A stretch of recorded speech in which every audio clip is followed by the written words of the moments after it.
Also ich mache jeden Mittwoch hier Programm über Kinder. Ich sage die Probleme und ich finde ein paar Tipps, also ein paar Lösungen, dass die das machen. Und ja, und das legen wir alles in meinen YouTube-Kanal. Mein Kanal heißt mit die Lara. Und ich mache so Programm hier und mache YouTube-Kanal und habe Kinofilme. Also ich mache Kinofilme in Ferien noch. Und es gibt so ein deutsches Fernseher, die wollen mit mir so ein Programm machen. Und ich bin nach Italien gegangen, weil die mein Gedicht zuhören wollten. Und ich trage Gedicht halt, ja, ich liebe Gedicht. Und ich liebe auch Bücher lesen. Ja, das war's.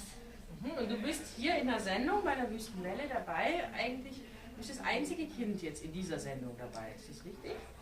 Ja, also am Mittwoch bin ich die Einzige. Genau, aber mit Erwachsenen, gell? Ja. Bist du auf Sendung, ja. Weil die haben hier kurz einen Workshop gemacht, die letzten 2 Tage. Vielleicht könnt ihr erzählen, was ihr gemacht habt jetzt im Workshop.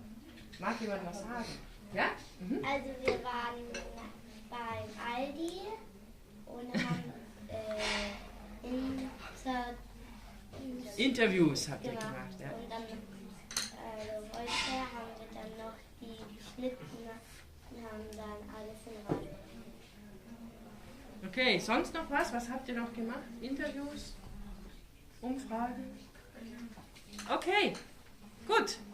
Habt ihr vielleicht Fragen, wieso ich das mache oder so? Ich glaube, das versteht jeder, warum du das machst. Das ist ja eine tolle Sache. Ne? Ja.